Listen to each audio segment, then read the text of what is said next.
painful, disgusting, gross day in crypto.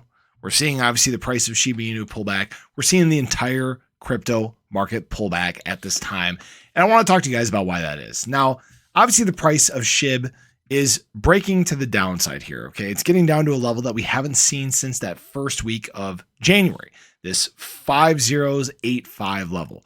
At the same time, this is happening because BTC is losing its structure. Okay. It's held this 618 level for almost 2 weeks now, and it's starting to go through this pullback, breaking down, and it's going to try to go down and test this 50 level. Okay. It's going to try to break down to about 25K. Now, as always, this is not financial advice, but this is obviously what's pulling the price of Shiba Inu down. Now, this isn't happening because of any big crypto factor or anything like that. Fundamentally, crypto has stayed the same. Shiba Inu has stayed the same. But what we did get is the minutes from the FOMC meeting. Now, here's where things got a bit dicey. The meeting notes showed that the FOMC members were split on the need for further rate increases. With increased risks, participants generally expressed uncertainty about how much more policy tightening may be appropriate. Some, though, said additional policy firming would be likely warranted at future meetings if progress in bringing down inflation to the Fed's 2% target remained unacceptably slow. Now, the Fed's staff economic forecast expects further tightening in bank credit conditions, along with already tight financial conditions, to lead to a mild recession starting later this year.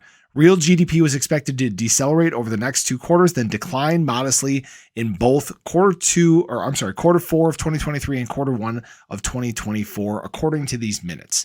So right now, you are seeing the markets react to this news, because obviously if things play out this way, that's not that great of news for the economy. It's not that great of news for really any of the markets, the stock market, crypto, futures, anything like this, right? So what it means, and the big word here again that we use all the time and we have throughout this bear market cycle, is uncertainty. There is a lot of unknown right now, and that's putting a lot of people on edge, right? That's why we've seen these drops today. Just on the minutes from here, the Fed's basically saying, hey, we don't know what the future is going to bring. Obviously, they're going to a more data-driven, rate process here. If the data is suggesting that they're needing to continue to do rate hikes, they're going to do it, right? They're just going to continue to rip the Band-Aid off further and further. And obviously, we're going to feel the pain from that if that happens to be the case. Now, that being said, there's still a lot of money flowing around.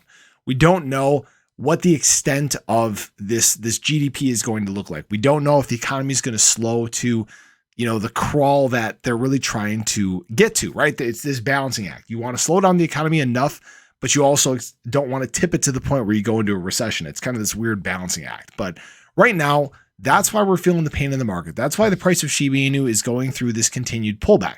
It kind of sucks because we had actually seen some good structure. We had started to move to the upside. We actually got back up to 5090 BTC, pushing over 27K. And then these minutes dropped and it kind of pushed everything back again. That's just the way things happen. These macro factors, we talk about them all the time, and they are still continuing to affect the market. We'll obviously have to wait to see what happens in the next FOMC meeting, which I believe is in the second week. I believe it's the second week or first week of June. So stay tuned for that. I'll get you guys a date on that, but that's what's going on today. Don't panic. Again, these are times where we can continue to take advantage of the opportunities that are ahead of us. Now, as always, not financial advice. I'm not telling you to go out, buy a bag and drop all this money on it or anything like that. Just be smart in the market. I continue to dollar cost average. I like these prices that we're seeing right now because I know that when we look at it years from now, like 2.5 years from now, end of the bull market cycle, these will be a long distant memory. So I appreciate you guys. Hopefully you enjoyed the video. Stay safe out there. Be smart. Don't react on emotion. I know that's pretty easy to do, is start thinking emotionally when it comes to these sorts of things, but times will in fact get better in the long run. Appreciate you guys. Hope you have a great day, and hope to catch you in the next one. Take care.